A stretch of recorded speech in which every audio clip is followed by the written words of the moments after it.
nama Tuhan. Shalom semuanya yang ada di rumah. Semuanya siap bersuka cita buat Tuhan kita, amin.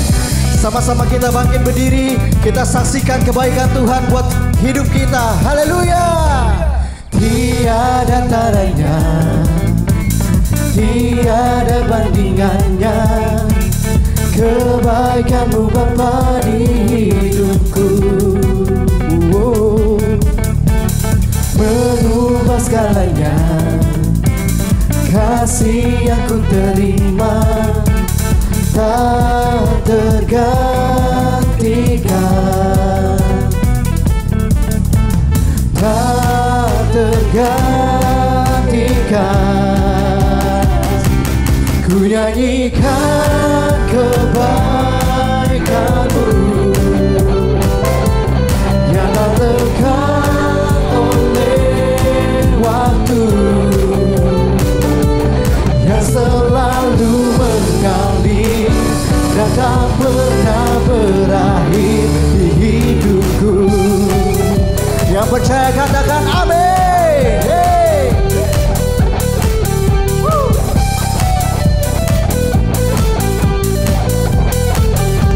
Sama-sama katakan, tiada taranya, tiada bandingannya, kebaikan-Mu Bapa di hidupku. Katakan mengubah segalanya, mengubah segalanya, kasih yang ku terima tak tergantikan, tak tergantikan. Kamu sing it out. Ku nyanyikan kebaikan-Mu yang tak lekang oleh waktu, yang selalu mengalir dan tak pernah berakhir di hidupku. Mari saya ajak semuanya bertepuk tangan di atas kepala kita. Kami saksikan kebaikan-Mu di dalam hidup kami, Tuhan. Engkau baik, Engkau baik, sangat baik. Engkau baik bagiku. Nyanyikan kebaikan-Mu yang tak lekang oleh waktu.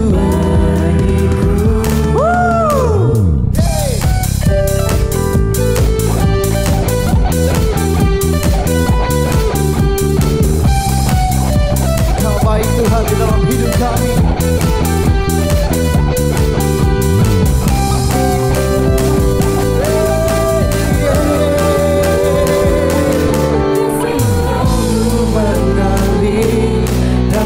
Pernah berakhir, ku nyanyikan kebaikan-Mu yang tak lekang oleh waktu, yang selalu mengalir dan tak pernah berakhir. Ku nyanyikan kebaikan-Mu tak lekang oleh waktu, yang selalu mengalir dan tak pernah berakhir, yang selalu mengalir dan tak pernah berakhir di hidupku. Berikan sorak-sorai kepada buat Tuhan kita. Haleluya.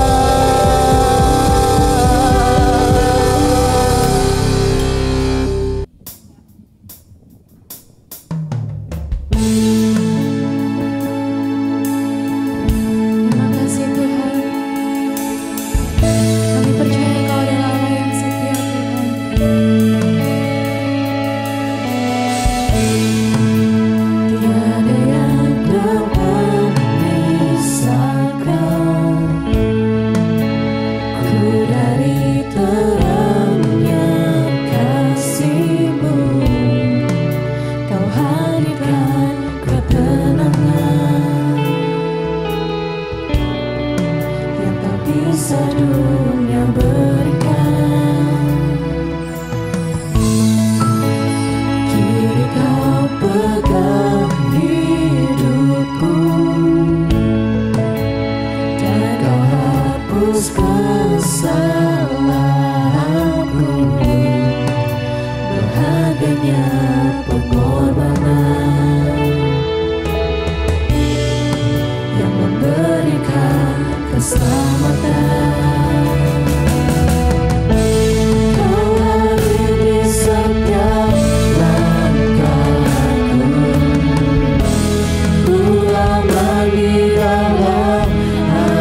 berserah kepadamu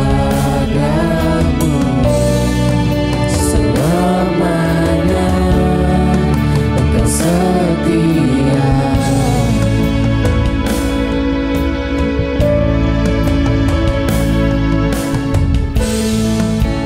Kini kau pegang hidupku,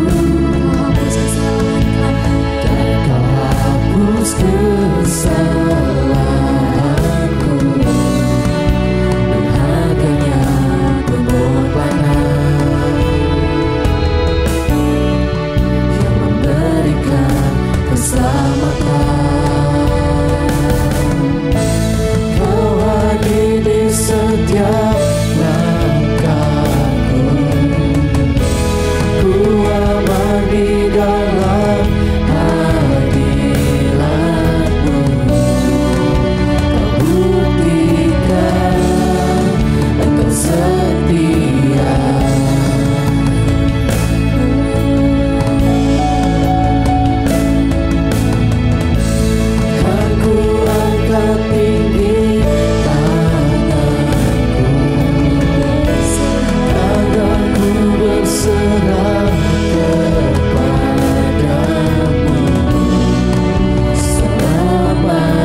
selalu bersyukur. Kau Bapa-Ku yang setia, ku mau selalu bersyukur, selalu bersyukur. Kau Tuhan yang setia, yang selalu menopang, ku mau selalu bersyukur, selalu bersyukur. Kau Bapa-Ku yang mari lebih sungguh lagi, ku mau selalu bersyukur, selalu bersyukur. Kau Tuhan yang setia, yang selalu menopang, ku mau selalu bersyukur, selalu bersyukur. Kau Bapa-Ku yang setia, Kau Bapa-Ku yang setia, Kau Bapa-Ku yang setia.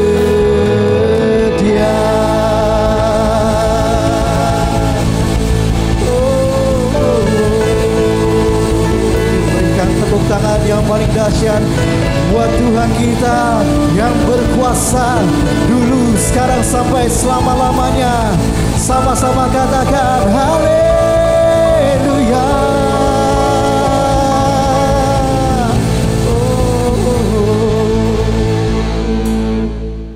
Shalom jemaat kekasih Tuhan. Apa kabarnya? Senang sekali bisa menjumpai jemaat yang dikasihi Tuhan dalam acara ibadah online 8 Agustus 2021. Mari kita semua persiapkan hati kita untuk mendengarkan firman Tuhan. Mari saya ajak kita semua untuk sama-sama bersatu di dalam doa. Mari kita tundukkan kepala, mari kita berdoa. Bapa kami yang baik, Bapa, di dalam nama Tuhan Yesus Kristus, kami mengucap syukur kepadamu ya Tuhan untuk setiap kebaikan Tuhan yang kami boleh rasakan sepanjang minggu ini. Kami sudah memuji dan menyembah Tuhan, kami sudah mengagungkan Engkau. Kami yakin dan percaya hadirat-Mu turun di tengah-tengah kami. Dan kami mempersiapkan beberapa menit ke depan, kami rindu mendengarkan kebenaran firman-Mu. Mari Tuhan, berkata-katalah kepada setiap kami, nasihatilah kami, tegurlah setiap kami. Buat kami juga Tuhan mengerti akan rahasia kebenaran firman-Mu. Allah Roh Kudus, kami menyerahkan waktu pemberitaan firman ini ke dalam tangan-Mu. Engkau mengurapi setiap anak-anak Tuhan yang mendengarkan firman-Mu. Engkau juga mengurapi hamba-Mu yang menyampaikannya. Supaya setiap perkataan Tuhan boleh kami mengerti dan juga boleh kami kerjakan di dalam kehidupan kami sehari-hari. Terima kasih Tuhan Yesus, kami mengucap syukur di dalam nama Tuhan Yesus Kristus. Semua yang mengasihi Tuhan kita katakan amin. Puji Tuhan, kekasih Tuhan, sahabat-sahabat IHK jemaat dimanapun Anda berada. Senang sekali bisa menjumpai Anda. Walaupun kita masih terbatas di dalam ibadah online dikarenakan masa PPKM, namun tidak mengurangi sukacita kita di dalam menyembah Tuhan. Amin. Saya mau ajak kita, saudara-saudara, kita akan masuk ke dalam kebenaran firman Tuhan. Sepanjang bulan Agustus ini, saudara-saudara yang dikasihi Tuhan, kita punya sebuah tema dari gereja IHK, yaitu inovasi adalah cara untuk lepas dari keterpurukan. Ya, ini sudah dikhotbahkan di minggu yang pertama di bulan Agustus oleh Bapak Gembala, dan saya hanya akan melanjutkan rangkaian khotbah dari Bapak Gembala. Saya akan memberikan sebuah tema atau judul tentang lepas dari keterpurukan ekonomi, saudara-saudara. Saudara-saudara yang dikasihi Tuhan, saya yakin dan percaya bahwa hari-hari ini kita masih merasakan bahwa gelombang pandemi COVID ini belum berlalu ya dari Indonesia. Sepenuhnya kita masih merasakan bahwa masih kita bisa melihat berita yang ada di televisi maupun di media sosial melaporkan bahwa ada puluhan ribu kasus yang aktif yang baru setiap harinya. Nah, gelombang ini juga memaksa, walaupun sudah agak sedikit menurun dari 2 minggu sebelumnya, namun gelombang yang masih tinggi ini, saudara-saudara, memaksa Bapak Presiden Jokowi untuk memperpanjang PPKM darurat sampai tanggal 9 Agustus besok. Ya, khususnya kita melihat bahwa berbagai kota di belahan provinsi kita dibatasi, saudara-saudara. PPKM-nya level 4. Sehingga saudara-saudara, PPKM ini bukan hanya berdampak dengan pembatasan aktivitas atau mobilisasi orang saja, namun juga banyak sekali membuat banyak orang-orang yang tadinya bisa bekerja dengan leluasa, bekerja mungkin di mall, bekerja mungkin di sebuah bangunan komersial, mereka mau tidak mau diliburkan atau di-off-kan. Karena kenapa? Karena pada zaman PPKM ini mereka dibatasi. Ya, otomatis ekonomi mereka semeraut, saudara-saudara. Banyak sekali saya melihat dan mendengar laporan bagaimana mereka bisa berkeluh kesah kepada saya, menceritakan bahwa keadaan ini sungguh membuat mereka harus mengorek kocek mereka atau tabungan mereka, ya sampai habis bis gitu ya. Nah, saudara-saudara yang dikasihi Tuhan, saya akan menceritakan sebagian dari apa yang diceritakan di Alkitab. Ternyata di dalam firman Tuhan di dalam Alkitab, kita akan belajar pada pagi hari ini dari seorang janda, saudara-saudara. Dari seorang janda yang ada di dalam 2 Raja-Raja pasal 4 ayat 1 sampai 7, saudara-saudara. Bagaimana kisahnya? Tentu saya akan membuat sebuah rangkuman saja, ya, karena waktu terbatas. Bagaimana seorang janda ini yang tidak tertulis namanya siapa, ya, umurnya berapa tidak tahu, tetapi janda ini punya pengalaman masalah ekonomi juga, ya. Janda ini di awal cerita bahkan dikisahkan dia menjadi janda karena statusnya suaminya, yaitu seorang nabi atau hamba Tuhan, itu meninggal, saudara-saudara. Dan tentu seperti kebanyakan orang, ya, seorang istri ditinggal mati oleh seorang suami yang dikasihinya yang tidak jelas juga penyakitnya apa, pasti juga merasa bahwa kehilangan, ya, penopang di mana pencari nafkah. Sayang beribu sayang, saudara-saudara dikasihi Tuhan, janda ini juga tidak ditinggalkan warisan, ya, tidak ditinggalkan aset, tidak ditinggalkan warisan. Namun sang suami ini meninggalkan banyak sekali hutang kepada janda ini, saudara-saudara. Ya, keluarga ini ditinggalkan hutang oleh sang suami yang cukup banyak. Bahkan di dalam cerita itu debt collector atau penagih hutang, ya, sudah mengancam untuk mengambil 2 orang anak dari si janda ini. Saudara bisa membayangkan keadaan zaman itu, ya, dia sudah tidak punya apa-apa, tidak ada sesuatu yang berharga, tidak ada aset, tidak ada uang, ya. Anaknya yang berharga, harta satu-satunya yang dimiliki oleh janda itu, 2 orang anaknya mau disita, saudara-saudara. Wah, ini seperti peribahasa, tentu keadaan yang seperti kata pepatah, sudah jatuh tertimpa tangga pula, saudara-saudara. Ya.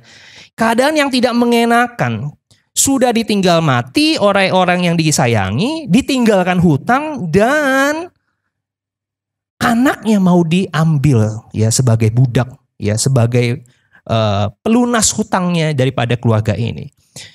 Saudara-saudara yang dikasihi Tuhan, keadaan janda ini mungkin menggambarkan ketidakberdayaan kita juga. Di masa pandemi ini mungkin banyak sekali orang mengalami keterpurukan ekonomi, saudara-saudara. Kehilangan pekerjaan, bisnis mereka morat-marit, omset turun drastis, ya, seperti parasut gitu ya, langsung cep gitu ya. Kita mengalami banyak sekali tantangan, saudara-saudara. Dan janda ini menggambarkan ketidakberdayaan kita juga sama dengan masalah ekonomi di masa-masa pandemi, di masa-masa krisis hari-hari ini, saudara-saudara.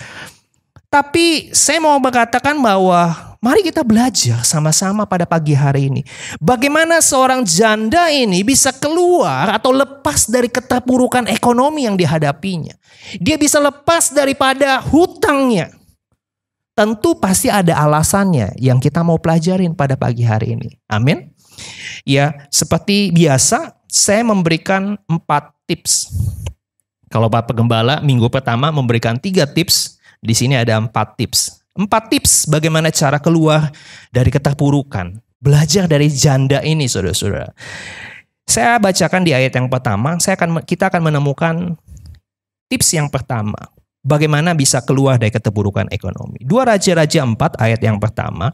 Salah seorang dari istri-istri para nabi mengadukan halnya kepada Elisa sambil berseru, hambamu, suamiku sudah mati. Dan engkau ini tahu bahwa hambamu ini takut akan Tuhan. Tetapi sekarang penagih hutang sudah datang untuk mengambil kedua orang anakku untuk dijadikan budak. Poin yang pertama atau tips yang pertama, bagaimana cara keluar dari keterpurukan ekonomi. Belajar dari si janda ini. Poin pertama saudara-saudara, si janda ini bisa keluar dari keterpurukan ekonomi karena hal yang pertama. Saya temukan di ayat pertama, yaitu find the perfect source. Atau bahasa Indonesia artinya menemukan sumber pertolongan yang tepat. Sekali lagi saya ulangin, find the perfect source. Ya, di ayat yang pertama kita melihat bahwa istri Nabi itu, si janda ini mengadukan atau bercerita kepada Elisa. Elisa ini adalah gambaran hamba Tuhan. Kata Elisa sendiri arti namanya adalah God is my savior. Tuhan adalah keselamatanku. Pada saat keselamatan si janda dan keluarganya ini terancam karena lilitan hutang ekonomi mereka yang terpuruk, memaksa si janda ini mau tidak mau mengalami yang namanya kesesakan, kesedihan, himpitan. Tapi kita melihat poin yang pertama dari apa yang dilakukan oleh si janda ini. She find the perfect source of help. Dia menemukan tempat atau sumber pertolongan yang tepat. Iya. Janda ini pada saat mengalami himpitan ekonomi, dia tidak mencari saudaranya yang kaya. Dia tidak mencari temannya untuk meminjam. Dia tidak mencari orang lain. Dia tidak mencari orang pintar atau dukun. Atau orang yang mungkin katanya seperti orang pintar yang bisa menggandakan uang. Tapi pada saat itu yang dia cari adalah Elisa. Elisa ini sekali lagi menggambarkan hamba Tuhan, juga mewakili Tuhan itu sendiri. Ya. Dan janda itu berseru kepada Elisa. Dia mengadukan persoalannya. Dia berdoa kepada Tuhan. Hari ini saudara-saudara, saya mau ajak kita semua, mari kita teladani apa yang dikerjakan oleh janda ini. Pada saat kita punya masalah yang sama, seperti janda ini mengalami keterpurukan ekonomi, masalah hidup, mungkin ditinggal mati oleh pencari nafkah suami, ya. Anak kita mungkin juga terancam, ya, mungkin tidak bisa melanjutkan sekolah atau kuliah. Mari yang pertama yang kita perlu lakukan seperti janda ini, mari kita cari pertolongan yang tepat. Find the perfect source of help. Carilah Tuhan. Ya, hari-hari ini saudara-saudara, tentu kalau kita tidak dekat sama Tuhan, mencari Tuhan, kita akan merasakan depresi, tekanan, stres yang luar biasa saudara-saudara. Karena kebanyakan dari manusia pada saat dia ditekan, ya, dia pasti mau mencari pertolongan yang instan. Tapi saya mau katakan, jangan cari pertolongan kepada manusia. Jangan lari kepada manusia. Ayo datang kepada Tuhan. Seperti Mazmur Daud mengajarkan kita, Mazmur 121 ayat 1 sampai 2. Daud pernah menyanyikan seperti ini. Aku melayangkan mataku ke gunung-gunung. Dari manakah akan datang pertolonganku? Saudara notes, pertolonganku ialah dari Tuhan yang menjadikan langit dan bumi. Wow. Daud ini sangat-sangat mengingat waktu-waktu dia mengalami yang namanya kesesakan, himpitan, stres, problem, masalah yang dia tidak bisa pecahkan, saudara-saudara. Namun pada saat-saat terjepit, pada saat-saat dia terpuruk, pada saat-saat dia merasa dia sendirian, justru dia mencari Tuhan. Saudara tentu ingat di dalam kisah 1 Samuel 30, Daud pernah satu pengalaman terjepit, terpuruk di kota Ziklag. Harta bendanya habis, kota rumahnya dibakar oleh musuh mereka. Bahkan istri anak mereka semua ditawan. Bahkan pengikut-pengikut Daud, saudara-saudara, mau melontari Daud dengan batu. Tapi pada saat itu yang Daud kerjakan adalah dia menguatkan kepercayaannya, dia mencari Tuhan. Amin. Karena saya percaya saudara-saudara, seperti Yeremia 17 Ayat 7, diberkatilah orang-orang yang mengandalkan Tuhan, yang menaruh harapannya hanya kepada Tuhan. Beri tepuk tangan yang meriah buat Tuhan Yesus. Amin, amin. Jadi kita bisa simpulkan, cari Tuhan itu adalah langkah yang pertama yang harus kita kerjakan. Amin. Yang kedua, mari kita lihat di ayatnya yang kedua selanjutnya. Jawab Elisa kepadanya, apakah yang dapat ku perbuat bagimu? Beritahukanlah kepadaku apa-apa yang kau punya di rumah. Berkatalah perempuan itu, hambamu ini tidak punya sesuatu apapun di rumah, kecuali sebuah buli-buli berisi minyak. Tips kedua, bagaimana keluar dari keterpurukan ekonomi? Mari kita belajar dari janda ini. Ternyata janda ini yang kedua adalah dia menemukan sesuatu yang penting untuk memulai, ya. Find something essential to start with, ya. Ya, pada saat mengalami keterpurukan ekonomi, selain dia mencari Tuhan, selain dia berdoa, dia cari hamba Tuhan untuk mendukung dia di dalam doa. Kita melihat bahwa dia menemukan sesuatu untuk memulai. Saya akan jelaskan saudara-saudara maksudnya apa. Saudara-saudara kalau melihat di ayat yang kedua, pada saat dia mengadu kepada Elisa, ketika dia berdoa melalui Elisa, Elisa menjawab, apa yang harus kuperbuat? Kamu punya apa? Saudara-saudara bisa melihat bahwa Elisa atau Tuhan tidak digambarkan langsung memberikan jawaban. Ya, sebenarnya kan pertanyaannya jelas. Si janda ini punya hutang, ditinggalin hutang oleh suaminya. Dan penagih hutang mau mengambil anak-anaknya. Kan jelas, kebutuhannya apa kan jelas, yaitu uang. Betul nggak? Ya, tapi saudara-saudara saya temukan Tuhan itu tidak tertarik. Ya, Tuhan itu tidak tertarik untuk langsung memberi hujan ikan kepada orang yang mencari ikan. Tapi justru Tuhan mengajarkan, justru dia memberikan kail kepada orang untuk mencari ikan. Amin. Sering sekali jawaban doa kita juga sama kan. Gak langsung dijawab serta-merta oleh Tuhan. Langsung to the point. Kita minta A langsung dikasih A. Enggak. Kadang kita melalui sebuah proses yang kita gak ngerti. Kok Tuhan saya minta A, kok Tuhan kasihnya B. Tapi kalau kita ngerti saudara-saudara, ujungnya kita mengerti. Oh begitu tuh maksudnya. Perhatikan tapi. Elisa, ya hamba Tuhan ini bertanya, kamu mau aku ngapain? Kamu punya apa? Tapi perhatikan respon daripada janda ini, saudara-saudara. Ya, kalau kita mungkin kita sering gagal fokus pada saat kita sudah datang sama Tuhan, kita selalu fokus maunya jawaban langsung dari Tuhan. Ya, kita sampai bingung kadang-kadang kita mau mulai dari mana sih? Kita udah berdoa nih, ya masalah kita kan ada masalah ekonomi. Kita udah berdoa sama Tuhan, tapi saya mulai apa Tuhan? Apa yang harus saya mulai? Ternyata saudara-saudara, perempuan ini atau janda ini mengajarkan sesuatu. Pada saat Elisa merespon, kamu mau saya ngapain? Ya, coba perhatikan saudara-saudara respon dari perempuan ini. Perempuan ini, janda ini tidak marah, tidak kecewa, ya, tidak kesel sama Elisa. Ya, padahal harusnya kan dia jawab, kan kamu tahu, ya aku butuh uang, kamu pinjemin uang lah. Atau dari hamba Tuhan referensiin dah, pinjemin uang gitu ya. Maunya kan seperti itu. Tapi perempuan ini tidak marah, tidak kesel, tidak kecewa. Dan yang dia jawab justru adalah, dia menjawab, aku gak punya sesuatu apapun. Kecuali, ya koma, dia tidak berhenti sampai di situ. Banyak orang hanya mengatakan bahwa, aku gak punya apa-apa. Aku gak bisa apa-apa. Ya. Udah dalam keterpurukan ekonomi, menyerah juga. Tapi janda ini enggak.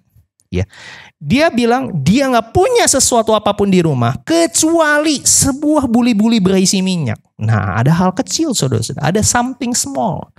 Nah, yang saya mau katakan adalah yang kedua, untuk keluar dari keterpurukan ekonomi, you have to find something essential to start with. Temukan sesuatu yang penting untuk memulai dari kehidupanmu. Ya, start small. Atau mulailah dari hal-hal yang sederhana. Karena saya mau katakan mujizat itu selalu terjadi atau dimulai dari apa yang ada padamu. Bukan dari apa yang tidak ada daripadamu. Yang percaya katakan amin. Sekali lagi saya katakan, mujizat selalu dimulai, selalu terjadi dari apa yang ada padamu, dari apa yang ada pada kita. Mujizat selalu terjadinya gitu. Bukan dari apa yang gak ada dalam kita. Seperti sebuah perumpamaan biji sesawi, saudara-saudara. Ini saya senang sekali. Biji sesawi dalam Matius 13 ayat 31. Biji sesawi adalah biji yang kecil. Yang Yesus pernah ilustrasikan. Hal kerajaan surga itu seperti biji sesawi. Biji itu memang paling kecil dari ayat 32. Namun apabila sudah tumbuh, sesawi itu lebih besar daripada sayuran yang lain. Bahkan menjadi pohon sehingga burung-burung di udara datang bersarang kepada cabang-cabangnya. Sesawi adalah sebuah benih atau biji yang kecil. Tapi ketika dia bertumbuh, dia menjadi besar. Maksud ilustrasinya apa sih? Sesuatu yang besar, pohon sesawi yang besar. Yang pohonnya, ranting-rantingnya, batang-batangnya bisa menjadi sarang burung-burung. Itu dimulai dari biji yang kecil. Dari seed yang kecil. Jadi kalau saudara berekspektasi, aku mulainya dari mana? Mulai dari dirimu sendiri. Aku gak punya apa-apa. Kamu punya sesuatu yang berharga untuk memulai. Apa, Pak? Kau punya iman. Amin. Ya, bukankah kita di IHK diajarkan, walaupun iman sebesar biji sesawi, tetapi ketika engkau punya iman dan memperkatakan iman itu kepada gunung, tercampaklah gunung, maka gunung itu akan tercampak. Amin, haleluya. Demikian pula dengan janda ini. Mari kita minimal, kalau kita gak punya apa-apa, mari kita mulai seperti janda ini punya iman. Dia punya buli-buli kecil minyak untuk memulai usaha. Ya ilah, kecil banget. Atau seperti iman anak kecil pada saat Yesus bertanya kepada murid-muridnya, bagaimana engkau memberi makan 5.000 orang? Anak kecil yang notabene sangat remeh-temeh. Gak dianggap. Dengan iman dia memberikan bekal makan siangnya, 5 roti dan 2 ikan. Saudara, terjadi mujizat. Saudara pasti mengerti. Dari hal kecil bisa terjadi hal yang besar. Ya, yang penting apa? Temukan sesuatu untuk memulai. Dari mana, Pak? Dari dalam diri kita. Dari apa yang kita punyai. Saudara pasti punya talenta, saudara-saudara. Ada teman saya bercerita, dia kena PHK, saudara-saudara. Dia udah kebanyakan kerjanya sama orang gitu. Sudah berapa tahun. Di masa pandemi ini dia terkena PHK. Saudara tahu apa yang dia kerjakan. Terakhir dia bercerita sama saya, dia menjadi reseller makanan-makanan frozen food. Omsetnya lumayan, saudara-saudara. Ya, mendekati apa yang dia terima daripada gaji selama dia bekerja di kantor. Ada juga yang terkena dampak pandemi. Ya, seorang hamba Tuhan pernah bercerita sama saya, jadwalnya di cancel. Saudara tahu pandemi ini membuat orang pelayanan di cancel. Tapi apa yang terjadi, saudara-saudara? Istrinya berinovasi. Ya, biasanya cuman masak makanan untuk keluarganya. Istrinya masak, bikin catering, saudara-saudara. Dan hamba Tuhan ini membantu istrinya untuk menjadi marketing dan juga sekaligus nganter gitu. Luar biasa, saudara-saudara. Ya. Kalau ditanya dipikir-pikir, mulainya dari mana sih? Dimulai dari diri kita sendiri dan punya iman. Amin. Amin. Ya, saya lanjutkan cepat saja. Jadi yang kedua adalah find something essential to start with. Yang ketiga, di ayat 3 sampai ayat yang ke-6. Lalu berkata Elisa, pergilah mintalah bejana-bejana dari luar, daripada segala tetanggamu bejana kosong, tetapi jangan terlalu sedikit. Kemudian masuklah, tutuplah pintu sesudah engkau dan anak-anakmu masuk. Lalu tuanglah minyak itu ke dalam segala bejana kekal. Mana yang penuh, angkatlah. Tips ketiga, saudara-saudara, bagaimana keluar dari keterpurukan ekonomi. Mari kita belajar dari si janda ini. Apa yang dikerjakan? F ketiga adalah faithfully do the process. Atau dalam bahasa Indonesia adalah mengerjakan proses dengan kesungguhan hati atau dengan iman, saudara-saudara. Saudara-saudara yang dikasihi Tuhan, saya melihat dan saya mempelajari bahwa our God, Tuhan kita, itu senang dengan proses. Makanya saya percaya bahwa Tuhan itu adalah Tuhan dari proses, God of process. Ya, saya contohkan mungkin dengan singkat, Tuhan menciptakan dunia ini ada waktunya, 6 hari. Tuhan juga mengeluarkan Mesir dengan 10 tulah. Ya, Israel masuk ke negeri Kanaan 40 tahun. Sebenarnya bisa nggak sih cuman prosesnya cuman menjentikan jari? Harusnya bisa ya. Ya, tapi itulah Tuhan mencintai proses. Dari bacaan ayat 3 ayat 4, saudara akan menemukan ada sesuatu yang ganjil dan out of logic. Hamba Tuhan ini menjawab kepada janda ini, atau Elisa menjawab, pinjemlah ke tetangga bejana-bejana kosong. Pinjam yang banyak, jangan sedikit. Boleh saya ilustrasikan bejana itu kurang lebih ember dan baskom. Gede ya. Tapi ada satu pesan Elisa, pinjam sama tetanggamu ember baskom yang gede, bejana-bejana yang gede, tapi jangan sedikit. Ini kan hal aneh ya. Yang kosong buat apa gitu. Hal yang kedua di ayat yang keempat, tambah aneh. Setelah kamu mengumpulkan bejana ember dan baskom yang kosong itu, masuk ke rumah, tutup pintu, tuang minyak itu dari buli-buli kecilmu ke dalam ember dan baskom. Saya menemukan hal yang unik, saudara-saudara. Kok yang kecil, buli-buli kecil, botol kecil, disuruh tuang ke ember dan baskom yang kapasitas wadahnya lebih gede? Harusnya kan baskom yang masuk ke botol kecil, betul nggak? Logikanya kan gitu ya. Prosesnya kan mestinya begitu. Tuhan mestinya kasih saya minyak banyak ember, baru saya tuangin ke botol-botol yang banyak. Tapi ini terbalik. Cara Tuhan menjawab doanya terbalik, saudara-saudara. Prosesnya terbalik. Out of logic. Ya.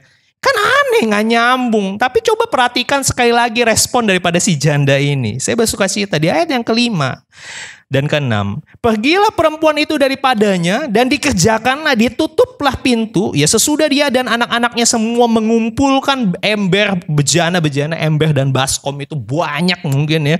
Saya gak tahu, di situ gak ditulis di Alkitab ya. Tapi banyak, saudara-saudara. Setelah itu dia berkata kepada anak-anaknya, mari dekatkanlah bejana itu. Dituangkannya minyak dari buli-buli. Lalu di ayat ke-6, ketika bejana itu mulai penuh, ember dan baskom sudah penuh, dia berkata kepada anak-anaknya lagi, dekatkan kepadaku lagi, mana bejananya? Lalu jawab anaknya kepada ibunya, sudah tidak ada lagi bejana, ibu. Nah, di ayat ke-5 dan 6 ini merampungkan, menyimpulkan, janda ini bertindak dengan iman. Mengerjakan prosesnya dengan sungguh-sungguh. Do faithfully. Ya. Dia tidak hanya mempercayai. Dia tidak hanya percaya kepada apa kata Elisa. Tetapi dia melakukan, dia mengerjakan apa yang dia percaya. Beda loh saudara-saudara. Bukan hanya believe, tapi dia trust. Dia kerjakan itu. Wow, hasilnya beda. Seperti Yakobus 2 ayat 22. Iman tanpa perbuatan itu memang kosong, mati. Percuma kita cari Tuhan, kita memulai dengan iman. Tapi kalau kita nggak bergerak, kita nggak mengerjakan apa-apa. Kan ini semua sinergi, saudara-saudara. Simultan. Saudara sudah cari Tuhan, engkau sudah memulai dengan iman, dengan dirimu. Tapi kalau engkau setengah hati mempercayai Tuhan, kalau dia bisa memberkatimu, maka saya boleh katakan sia-sia. Lain dengan janda ini. Dia kerjakan dengan sepenuh hati. Teladan ini mengajarkan kepada saudara dan saya, hayo di zaman pandemi ini, kerjakan apa yang saudara sudah imani. Kerjakan dari apa yang kau sudah doakan. Kerjakan apa yang kau baca lewat firman, petunjuk janji Tuhan. Bukankah dia berkata bahwa dia yang kaya rela jadi miskin, supaya saudara yang menyaksikan siaran ini secara live, saudara yang miskin menjadi kaya di dalam dia. Tepuk tangan yang meriah buat Tuhan. Haleluya. Saudara-saudara, ini contoh di Alkitab saya ambil satu. Do things faithfully. Seperti 10 orang kusta di dalam Lukas 17, saudara-saudara. 10 orang kusta itu disuruh Tuhan Yesus. Pada saat 10 orang kusta ini, Guru, kasihanilah kami, sembuhkan kami. Yesus tidak menjawab apapun, tidak numpangin tangan, ya, tidak gosok-gosok tangan atau dia sembuh, enggak. Dia hanya bilang, pergilah, Perlihatkanlah dirimu kepada imam-imam. Artinya adalah pergi dengan iman. Kau sudah sembuh. Apakah kau langsung sembuh? Apakah secara proses langsung sembuh? Enggak, saudara-saudara.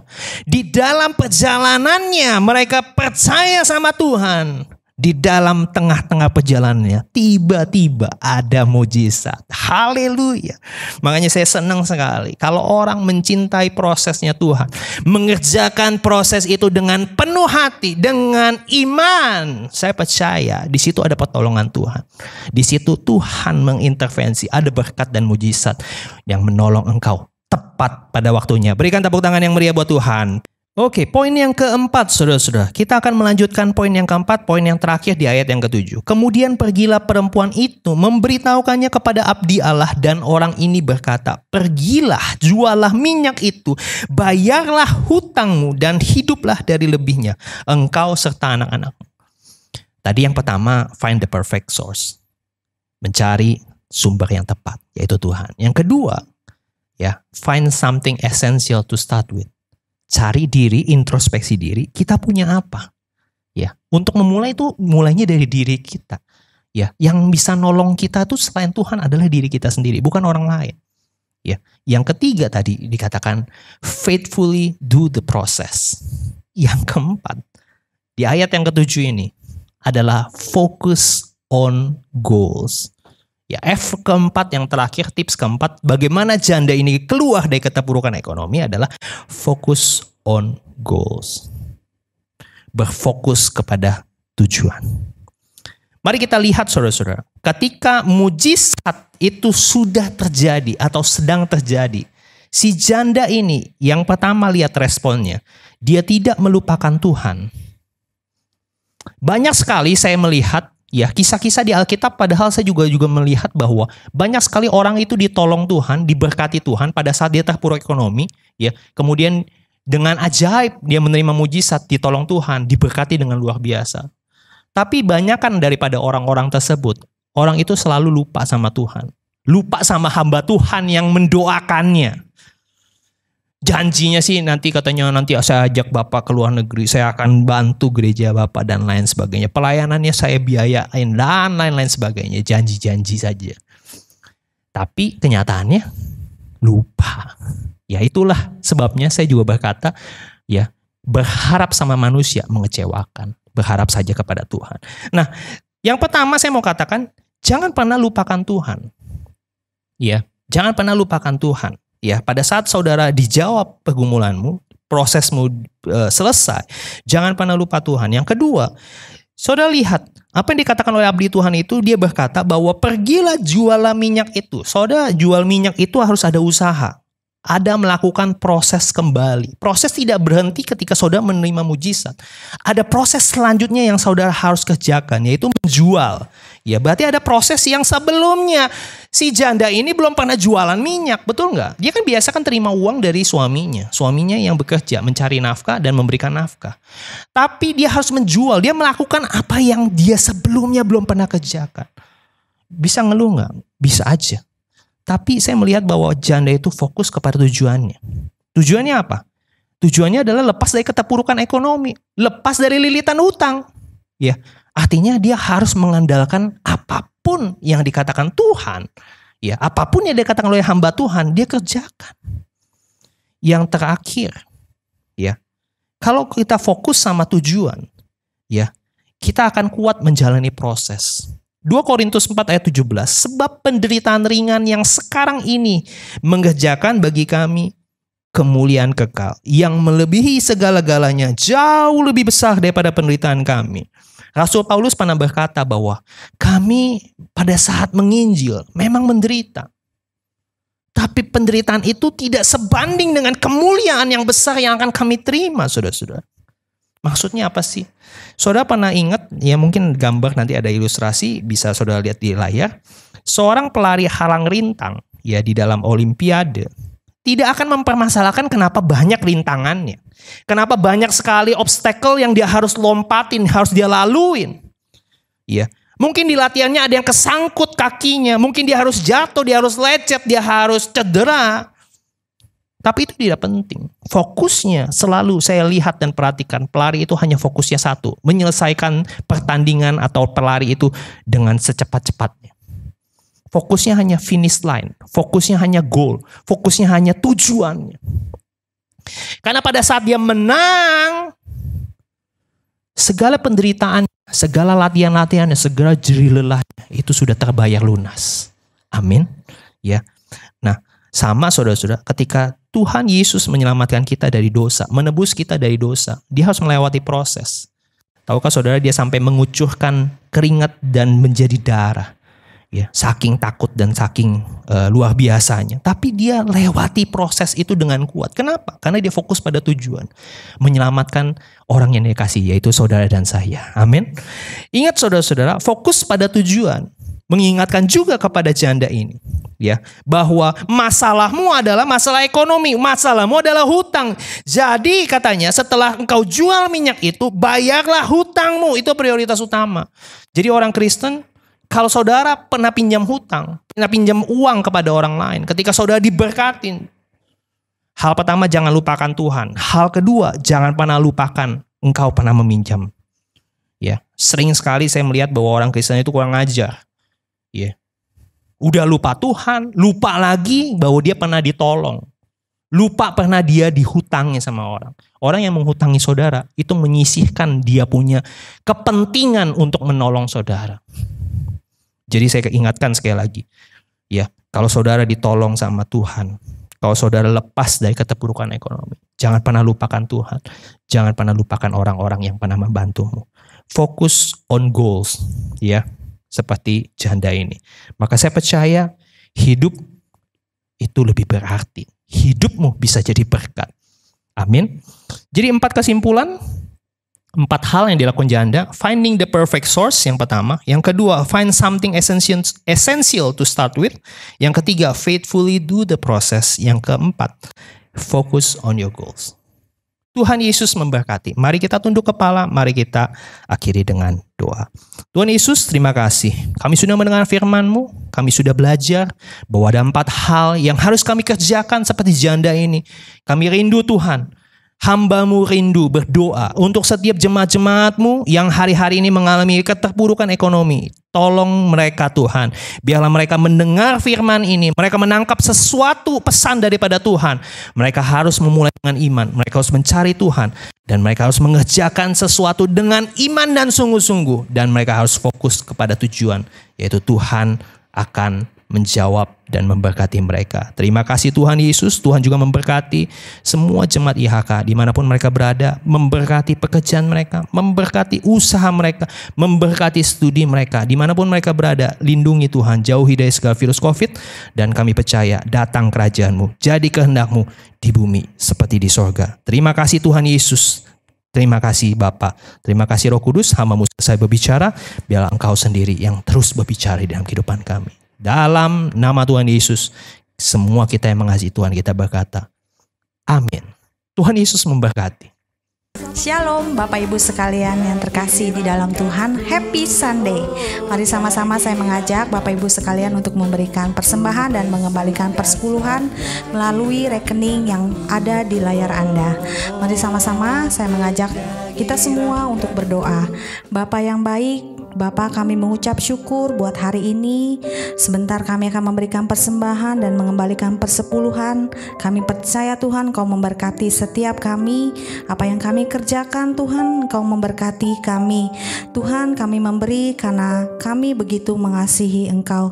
Terima kasih Bapa, hanya di dalam nama Tuhan Yesus Kristus yang percaya sama-sama katakan amin. Haleluya, haleluya, haleluya. Bapa di surga, terima kasih, kami mengucap syukur untuk ibadah kami pada pagi hari ini Tuhan. Engkau sudah menyertai dari awal, pertengahan sampai akhirnya. Kami bersyukur, kami sudah diberkati oleh pujian penyembahan dan juga kami sudah diberkati oleh kebenaran firman-Mu Tuhan. Kiranya setiap firman yang kami dengar boleh menjadi kekuatan, menjadi rema dalam kehidupan kami. Engkau juga memberkati hamba-Mu, Pastor Pendi Samsudin Tuhan yang sudah menyampaikan kebenaran firman-Mu. Engkau memberkati kehidupannya, memberkati pelayanannya, keluarganya, hidupnya, pekerjaannya, apa yang dia kerjakan, Engkau buat berhasil dan beruntung. Tuhan juga memberkati Bapak Gembala kami Tuhan, Pak Paulus Eko Dianto, kami serahkan ke dalam tangan-Mu. Engkau selalu menuntun, memimpin beliau Tuhan, dimanapun dia melayani Engkau, ada kuasa-Mu, ada mujizat-Mu selalu menyertai dia. Tuhan memberkati juga keluarganya, rumah tangganya, apapun yang dikerjakan juga Tuhan selalu menyertai, memberkati. Kami juga berdoa Tuhan untuk seluruh jemaat-jemaat IHK dimanapun mereka berada saat ini. Engkau memberkati mereka semua Tuhan, yang sakit Tuhan sembuhkan, yang lemah Tuhan kuatkan, bahkan yang kekurangan Tuhan berikan kelimpahan. Engkau juga Tuhan memberkati seluruh gereja-gereja satelit Tuhan, IHK Bandung, Bogor, dan juga Mangga 2. Kami serahkan ke dalam tangan-Mu. Berkati juga AS Ministry juga Tuhan beserta IHK Internasional. Kami percaya Engkau juga mengurapi setiap ibadah-ibadah yang ada Tuhan, sehingga ada mujizat, ada kuasa terjadi saat ibadah berlangsung Tuhan. Terima kasih Bapa, kami bersyukur, dan kami juga mau berdoa bagi bangsa kami Indonesia. Kami serahkan dalam tangan-Mu Tuhan. Saat ini bangsa kami sedang ada pandemi COVID Tuhan, kiranya Tuhan juga menolong, memberkati bangsa kami sehingga pandemi ini boleh berlalu Tuhan dari bangsa kami. Memberkati Indonesia, memberkati juga Presiden kami Pak Jokowi beserta seluruh jajarannya. Tuhan berkati, beri hati mereka yang takut akan Tuhan sehingga memimpin bangsa ini dengan adil dan bijaksana. Terima kasih Bapa, kami juga bersyukur dan kami menyerahkan seluruh rangkaian ibadah kami ke dalam tangan-Mu. Dan sebentar Tuhan, kami juga akan memperkatakan kata-kata iman. Mari semua sama-sama, 1, 2, 3. Saya percaya saya adalah Tuhan yang penuh dengan kemuliaan Tuhan, hidup dalam kekudusan, sukses di dunia dan masuk surga. Saya percaya saya adalah Tuhan yang penuh dengan kemuliaan Tuhan, hidup dalam kekudusan, sukses di dunia dan masuk surga. Saya percaya saya adalah Tuhan yang penuh dengan kemuliaan Tuhan, hidup dalam kekudusan, sukses di dunia dan masuk surga. Terima kasih Tuhan Yesus, kami percaya setiap kata-kata iman yang kami ucapkan itu terjadi dalam kehidupan kami. Kami diberkati, hidup di bumi seperti di surga. Kami terpelihara dengan sempurna, apapun yang kami perlukan, apa yang kami butuhkan, Tuhan Yesus mencukupkan. Terima kasih Bapa, dan sebelum kami mengakhiri ibadah ini Tuhan, kami juga akan menerima doa berkat dari hamba-Mu. Puji Tuhan, saudara-saudara, kita sudah mengikuti ibadah. Kita sudah mendengarkan kebenaran firman Tuhan. Sekarang saatnya semua bangkit berdiri dalam hadirat Tuhan. Kita akan menerima berkat yang datang daripada Tuhan Yesus Kristus. Buka kedua tanganmu, tengahkan wajahmu di hadapan Tuhan. Haleluya, haleluya. Jemaat IHK dimanapun Anda berada, sekarang terimalah berkat yang melimpah-limpah dari Allah Bapa, persekutuan dan kasih sayang dari Tuhan kita Yesus Kristus, penyertaan, penghiburan, serta kuat kuasa dari Allah Roh Kudus menuntun, menyertai, memberkati, bahkan menjadikan kita kepala dan bukan jadi ekor, naik terus dan tidak akan pernah turun mulai hari ini bahkan sampai selama-lamanya. Di dalam nama Tuhan Yesus Kristus, haleluya. Bersama dengan saya berkata amin. Puji nama Tuhan. Selamat hari Minggu. Tuhan Yesus memberkati kita semuanya. Salam IHK.